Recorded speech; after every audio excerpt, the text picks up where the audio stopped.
सीधी सी बात है मैं तुम्हें नहीं जानता हूँ, सीधी सी बात है मैं तुम्हारी मदद नहीं करना चाहता हूँ, सीधी सी बात है वो मुझसे नाराज़ है। तो हम जब इस किस्म के फ़िक्रे बोलते हैं कि सीधी सी बात है, यानी कि it is quite simple, it is pretty simple, it is quite simple का हम एक फ्रेज़ कह लें या सेंटेंस यूज़ करेंगे जो कि इस चीज़ को शो करेगा जब हमने कहना हो कि सीधी सी बात है। इंपॉर्टेंट टॉपिक है, इसको डिफाइन करूंगा एक डेमो क्लास की तरह। अगर आपको मेरे पढ़ाने का तरीका पसंद आए तो आप मुझसे ऑनलाइन इंग्लिश लैंग्वेज कोर्स कर सकते हैं एक रीजनेबल फी पे कर अगर आप पाकिस्तान में या पाकिस्तान से बाहर किसी भी जगह से। टॉपिक बहुत इंपॉर्टेंट है, एक ऐसी फ्रेज है जो हम डेली रूटीन में बोल रहे होते हैं। एग्जाम्पल से स्टार्ट करते हैं। सीधी सी बात है मैं तुमसे बात नहीं करना चाहता, प्रेजेंट में मैं कह रहा हूं लेकिन मैं फ्रेज को पहले पुट अप कर रहा हूं कि सीधी सी बात है, यानी कि इसमें कोई शक नहीं है, इट इज़ क्वाइट क्लियर। तो मैं कहूँगा it is quite simple, I don't want to talk with you, या टॉक टू भी कह सकते हैं, ये दोनों ठीक होते हैं टॉक टू के या टॉक विद के।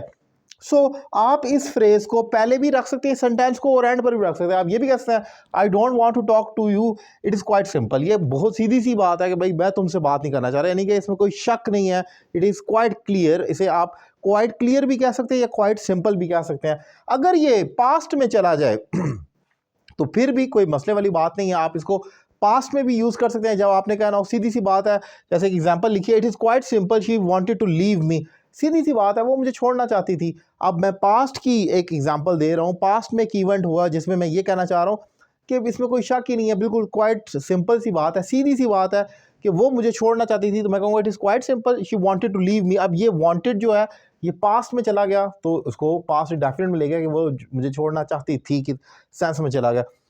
ये एक फ्रेज है या सेंटेंस है जो हम इस्तेमाल करेंगे प्रेजेंट में भी, पास्ट में भी, फ्यूचर में। सीधी सी बात है मैं वहाँ नहीं जाऊँगा। अगर मैं फ्यूचर में कहूँ इट इज़ क्वाइट सिंपल या it is very simple, I will not go over there, तो मैं फ्यूचर में भी इस्तेमाल कर सकता हूँ। अगर प्रेजेंट में कहता हूँ इट इज़ क्वाइट सिंपल, जैसे मैंने लिखा है ये प्रेजेंट है ये पास्ट है, और फ्यूचर में भी आप यूज़ कर सकते हैं। इंपॉर्टेंट पॉइंट ये होगा कि जब आपने इस किसी ऐसे एक्शन को शो करना हो जिसके बारे में कोई शक ना हो, जिसे अनडाउटली कहते हैं, सर्टेनली कहते हैं, नो डाउट कहते हैं, ये ट्रांजिशनल वर्ड्स होते हैं। तो जिस तरह ट्रांजिशनल वर्ड्स होते हैं जो कि कंफर्म करते हैं किसी एक्शन को आने वाले टाइम में, जो इस एक्शन इस फ्रेज के बाद या इस वर्ड के बाद आ रहा है उस एक्शन को कंफर्म कर देते हैं, उसमें मोहर लगा देते हैं।